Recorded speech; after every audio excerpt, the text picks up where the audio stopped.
Boundaries are not just fences, walls, or locked doors. They are the invisible lines that protect our peace, our dignity, and our sense of self. Every person has the right to define where their personal space begins and ends, whether that space is physical, emotional, or even spiritual. The challenge is that not everyone respects those lines.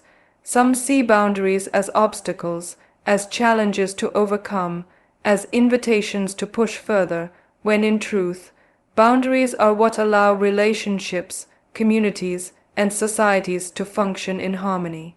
Without them, chaos takes over and respect disappears. Think about it. A cabin by the lake is not just wood and stone. It is a sanctuary built on years of effort, a retreat meant for rest and reflection. It represents the reward of discipline, sacrifice, and resilience. When someone barges in uninvited, they are not just stepping onto property. They are violating the quiet dignity of what that place symbolizes. They are saying, in effect, "I will override your right to peace." That kind of entitlement is dangerous because it dismisses the idea that every individual has the right to live free from intrusion. This is the deeper truth about boundaries. When you allow someone to trample them once, they begin to think they can do it again and again. The first trespass, if unchecked, becomes a pattern. The person who storms into your space without consent is testing not just your patience but your strength. They want to see how far they can go before you push back. If you stay silent, they read your silence as permission. If you shrug it off, they interpret your tolerance as weakness. That is why setting firm boundaries is not an act of selfishness.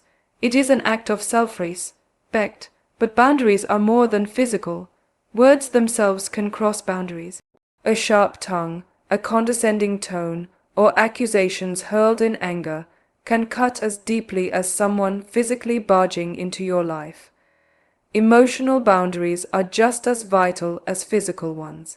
When someone tries to dictate how you should feel, how you should live, or how you should act, they are once again stepping into territory that is not theirs to control. Guarding your emotional space means refusing to absorb poison that was never yours to drink. It means saying, "I will not carry the weight of your arrogance or hostility." There is also a subtle power in refusing to respond in kind when boundaries are violated. Some people expect confrontation. They thrive on chaos. They want you to shout back so they can twist the narrative and claim victimhood. But when you remain calm, steady, and grounded in your principles, you take away their weapon. The strength of boundaries is not in their noise, but in their firmness. A locked door doesn't argue with someone trying to break in. It simply refuses to open. Too many people, however, confuse kindness with weakness. They assume that being polite means being pliable, that being respectful means being submissive. But healthy boundaries prove that kindness and strength are not opposites. They are allies. You can be kind and still say no. You can be respectful and still refuse to allow disrespect. You can be compassionate and still defend your peace. That balance is where true power resides. Respect for boundaries also reflects respect for oneself. When you say, "This is my space, and I will not allow you to violate it," you are declaring your worth. You are saying that your peace of mind matters, that your hard-earned sanctuary is not a stage for someone else's drama. And when you model that kind of self-respect, you inspire others to do the same. People around you begin to understand that strength is not about dominance, but about clarity. It is about knowing who you are and what you will and will not allow. The irony is that those who often push against boundaries the hardest are the ones most insecure within themselves. They try to assert control over others because they lack control over their own lives. They project their frustration, their dissatisfaction, and their emptiness outward, using intrusion as a way to feel powerful. But their behavior only reveals the cracks in their character. When you hold your boundary firmly, you shine a light on their weakness. You expose the hollowness of their entitlement. Imagine the scene once more, the quiet of the cabin, the calmness of the lake, suddenly broken by an intrusion. One moment peace, the next confrontation. In that moment, the choice is yours. Do you let the intrusion dictate the tone of the day, or do you hold your ground and remind them that peace is not theirs to steal? That choice defines not only the outcome of that encounter, but also the kind of life you live. If you allow every storm to enter your home, you will never know peace. But if you set boundaries like strong walls, storms will rage outside, and inside you will still find calm. Boundaries are also vital in law, in community, in governance. Entire societies depend on respecting lines that must not be crossed. The law itself is built on boundaries. You may go this far but no further. You may act freely but not at the cost of another's safety or rights. When someone ignores boundaries in their personal dealings, they often ignore them in larger contexts too. They forget that rules exist not to suffocate freedom, but to protect it. Without boundaries, freedom becomes chaos. With boundaries, freedom becomes order. Think of relationships. A relationship without boundaries quickly becomes toxic. One person takes too much, the other gives too much, and imbalance destroys the bond. Friendships thrive when each person respects the other's time, space, and individuality. Families remain healthy when members acknowledge one another's autonomy. Even love itself cannot flourish without boundaries, because true love is not about control. It is about choice. Respecting boundaries is the ultimate act of love, because it means saying, I see you as your own person, and I honor your right to live as you choose. There is also an element of self-discipline in boundaries. Setting them is not just about saying no to others. It is about saying no to yourself when necessary. It is about resisting the urge to overextend, overcommit, or allow exhaustion to rule you. Sometimes the boundaries you need to defend are not against others, but against your own habits, your own patterns of self-neglect. If you cannot respect your own boundaries, you cannot expect others to. The foundation of external respect is always internal discipline. Returning to the cabin, the symbolism becomes clear. The cabin is not merely a location, but a metaphor for life itself. Each of us has a cabin within, a sacred inner place of peace and dignity. The world will always send people who try to storm into that cabin, to break the locks, to disrupt the calm. They come in many forms: critics, bullies, manipulators, even systems that thrive on control. The question is, do you allow them to come in uninvited, or do you stand firm at the door and say, no, this space is mine? Every time you defend that cabin, you strengthen not only your peace but also your character. It is worth noting that boundaries are not walls meant to isolate, but gates meant to regulate. A wall shuts out the world entirely, but a gate lets in what nourishes and keeps out what harms. Healthy boundaries are flexible enough to allow connection, but firm enough to block intrusion. That balance is the secret. Too rigid, and you may miss opportunities for growth and connection. Too loose, and you may find yourself drained and violated. The art of living lies in mastering that balance. When someone storms into your space with disrespect, they reveal more about themselves than they ever do about you. They show their lack of self-control, their disregard for decency, their hunger for dominance. But when you respond not with equal disrespect but with calm firmness, you reveal your strength. You show that your boundaries are not just lines in the sand but foundations in stone. You remind the world that peace is not given, it is guarded. Over time, those who continually trespass into other spaces face the consequences of their actions. It may come in the form of legal accountability, social rejection, or the quiet isolation that arrogance always breeds. But for you, the defender of boundaries, the reward is inner strength. You walk taller, you rest easier, you live freer, because you know that your peace is yours to protect. And in protecting it, you protect the very essence of who you are. So the message is clear. Boundaries must be respected, not because they are convenient, not because they are optional, but because they are essential to dignity, freedom, and peace. Without them, life becomes a storm with no shelter. With them, even in the middle of intrusion, you remain unshaken, grounded, and whole. Power is a strange thing. It has the ability to build or destroy, to liberate or enslave, to heal or harm. In its purest form, power is simply influence, the ability to shape outcomes, to make decisions that affect lives. But when power is divorced from accountability, when it is no longer tied to responsibility or respect, it begins to rot. What starts as authority becomes arrogance, what begins as leadership becomes control, and what once might have been a noble role turns into a weapon wielded recklessly. The truth that history, law, and human experience all remind us of is this: unchecked power does not last. Those who abuse it may rise high, but their fall is inevitable. Accountability is the anchor that keeps power grounded. Without it, power drifts into corruption. Look at any system, government, corporations, families, even small communities, and the pattern repeats itself. When those in charge believe they are beyond reproach, when they act as if rules apply to everyone but them, their authority transforms into tyranny. It may not always look dramatic at first. Sometimes it starts with small intrusions, minor oversteps, decisions made without consultation. But these small abuses pile up, creating a culture of entitlement that blinds people to the fact that their actions have consequences. Take, for example, the microcosm of a homeowners association.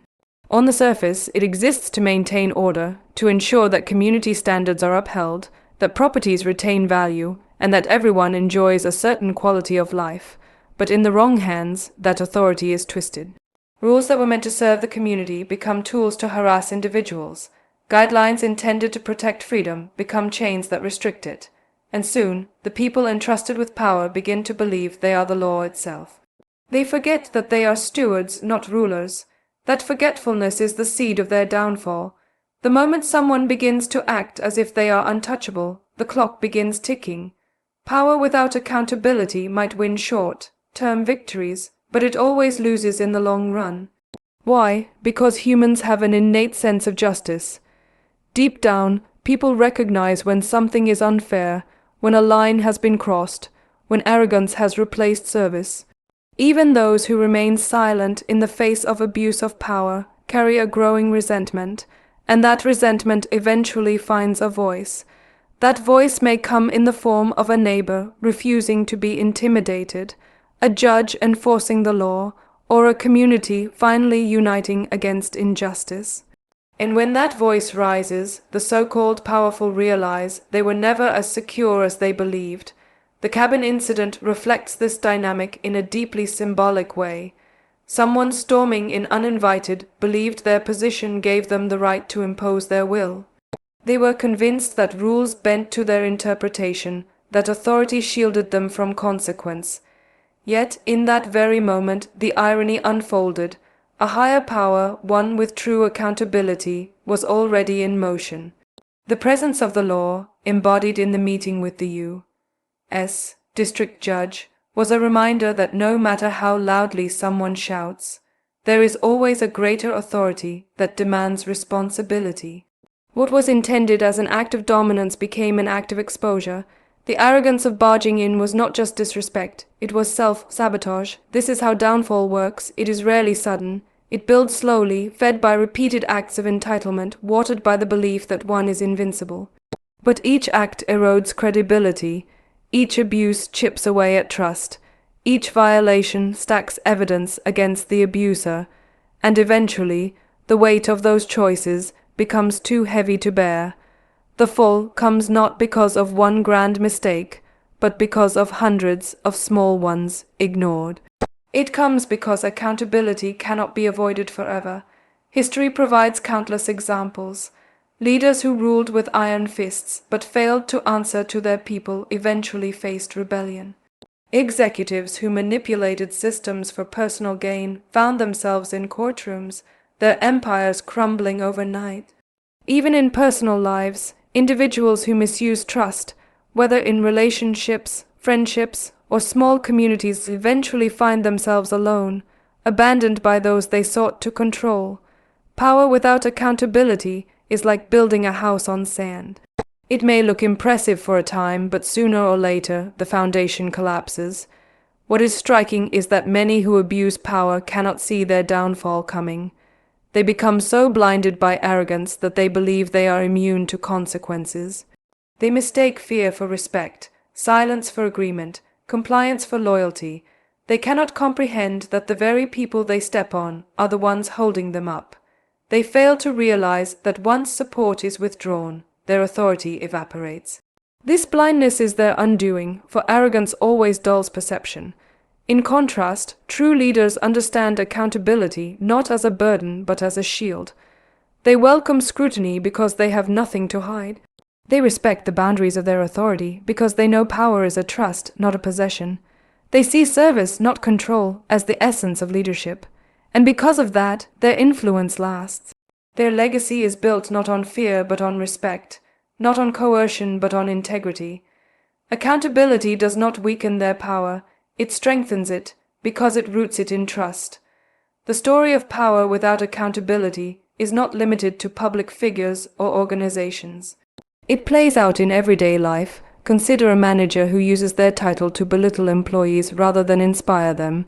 At first, people comply out of fear, but over time, turnover increases, morale collapses, and eventually, that manager loses their position. Or think of a friend who manipulates others constantly, always taking but never giving, always demanding but never supporting. For a while, people put up with it, but eventually they distance themselves, leaving that person isolated. The pattern is universal. Misuse of power alienates, isolates, and ultimately destroys. That is why accountability is not just an external force imposed by laws, rules, or judges. It is also internal. It is the voice of conscience that asks, am I being fair? Am I respecting the rights of others? Am I using this influence to uplift or to crush? When people silence that voice, they set themselves on the path to ruin. But when they heed it, they keep their power in check, ensuring that it remains a tool for good rather than a weapon of harm. Returning once again to the cabin scene, one can see the symbolism. Someone intrudes, thinking their power is absolute, not realizing that in that very act, they are proving why accountability is necessary. Their arrogance becomes evidence, their entitlement becomes testimony, their intrusion becomes the very case against them. The downfall begins not at the moment they are judged, but at the moment they overstep. Every step beyond accountability is a step closer to collapse. And this is why it is so important for individuals not to fear those who abuse power. They may seem intimidating in the moment, they may seem untouchable, but time and truth have a way of evening the scales. The louder they shout, the more attention they draw to their flaws. The more they overreach, the clearer their weakness becomes, and eventually the system, whether through law, community, or the natural course of consequence, corrects itself. It may take time, but justice has patience, and accountability has a long memory. The real lesson is that power is never the problem. It is the absence of accountability that corrupts. Power with accountability builds trust, creates order, and brings progress. Power without accountability breeds fear, chaos, and destruction. And in every case, no matter how high someone climbs, when accountability is ignored, the fall is waiting. It may not be immediate, it may not be dramatic, but it is inevitable. The storm may rage, but eventually calm truth prevails. There is a certain kind of strength that cannot be measured by volume, status, or fear. It does not come from raised voices, aggressive gestures, or titles attached to someone's name. It is the quiet strength of integrity. Integrity is not loud, it does not demand attention, and it does not need to prove itself through intimidation. Yet, it is the one force that outlasts all noise, all arrogance, and all false displays of power. While intimidation may win in the short term by silencing people, integrity wins in the long run by commanding respect. Intimidation relies on fear. It seeks to control others not through respect, but through the threat of consequence. It creates an atmosphere where people comply, not because they believe in what is being said or done, but because they are afraid of what might happen if they resist. But fear is a weak foundation. People may remain silent for a time, they may bow their heads for a season, but within them grows resentment, anger, and a longing for justice. Intimidation can hold people hostage temporarily, but it cannot inspire loyalty, trust, or admiration. When the fear fades, so too does the power of intimidation. Integrity, on the other hand, does not require threats or manipulation. It stands firm in truth, even when it would be easier to compromise. Integrity does not bend with every wind of pressure, nor does it chase popularity or control. It is steady, consistent, and rooted in principles that cannot be bought or bullied. Because of this, integrity carries a quiet authority that intimidation can never match. When people encounter integrity, they feel safe, they feel respected, and they feel compelled to trust. That trust is stronger than any fear intimidation can create, because it grows from choice, not coercion. The contrast between intimidation and integrity is often revealed most clearly in conflict. Imagine being confronted by someone who storms into your space, raising their voice, trying to impose their will. Their entire tactic is built on the assumption that noise equals power, that aggression will make you back down. In that moment, it may seem easier to respond in kind, to match their volume with your own, to let anger fuel anger. But what truly unsettles the intimidator is calmness. When faced with arrogance, nothing is more disarming than integrity. A steady voice, a firm stance, and a refusal to compromise on principle are far more powerful than shouting ever could be. Integrity's strength lies in its permanence. Intimidation may create compliance in the moment, but it does not last. Once the intimidator leaves, people talk, people remember, and people begin to resist. But integrity leaves a different mark. It may not win the instant confrontation, but it plants seeds of respect that grow over time. Long after the noise of intimidation fades, people recall the dignity, honesty, and strength of integrity. They remember who stood firm without losing composure, who held to principle without resorting to cruelty. That memory inspires far longer than fear ever lingers.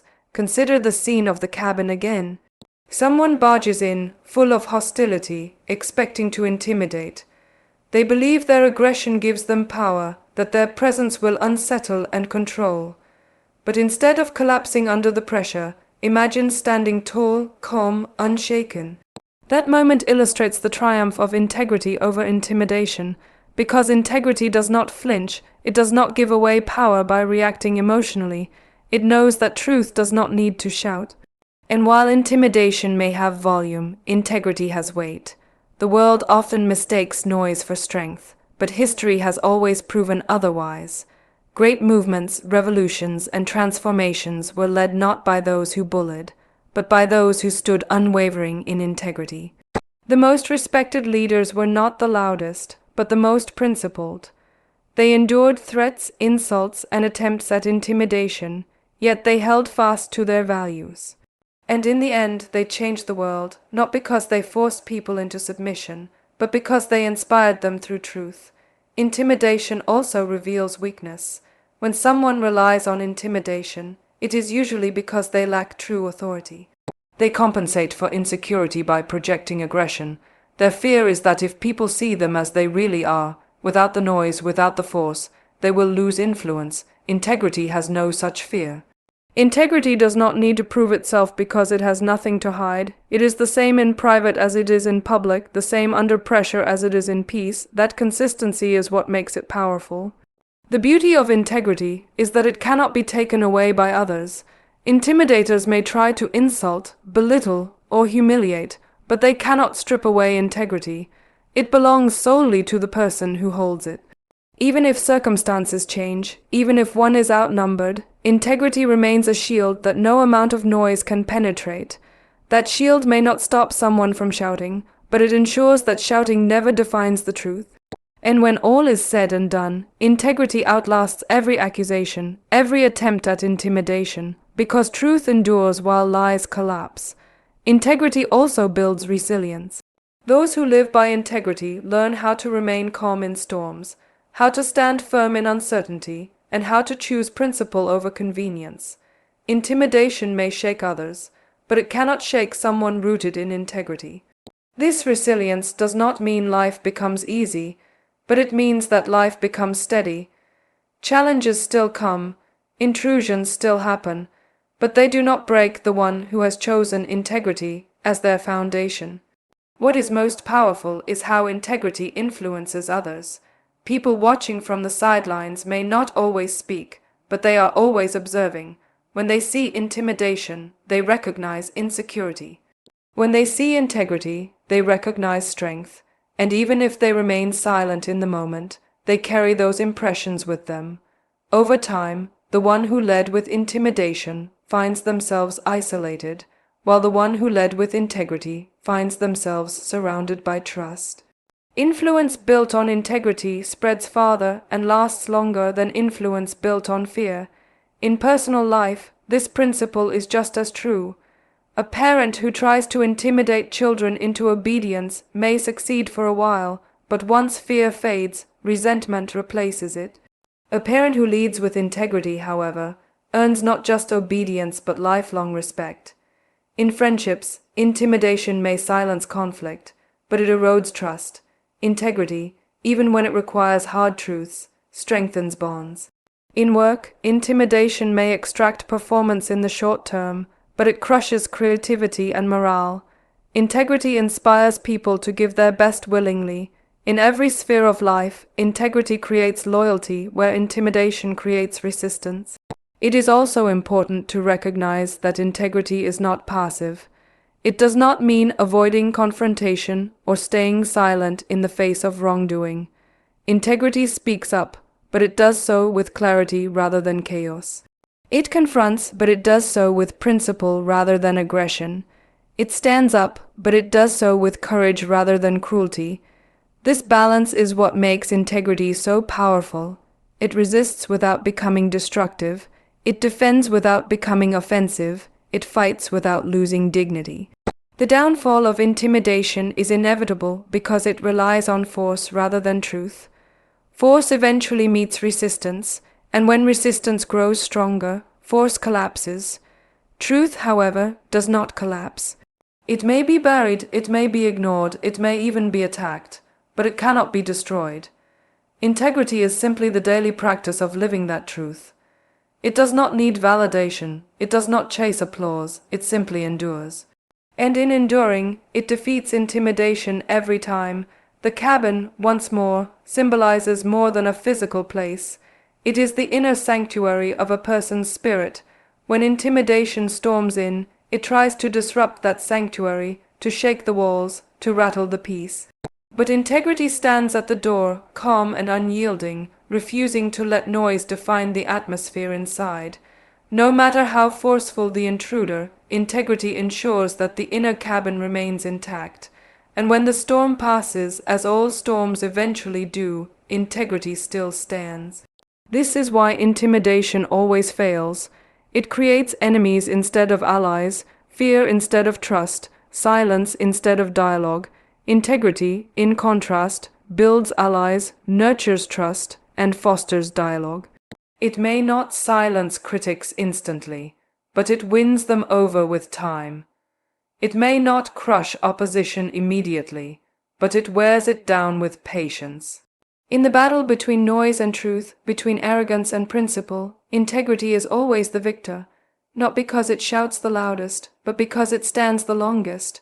So when faced with intimidation, the question is not how loud to shout back, but how firmly to stand. The true power lies not in matching aggression, but in refusing to compromise your values. It lies in showing that calmness is not weakness, that principle is not fragility, and that silence can be stronger than shouting. For in the end, intimidation fades, but integrity endures.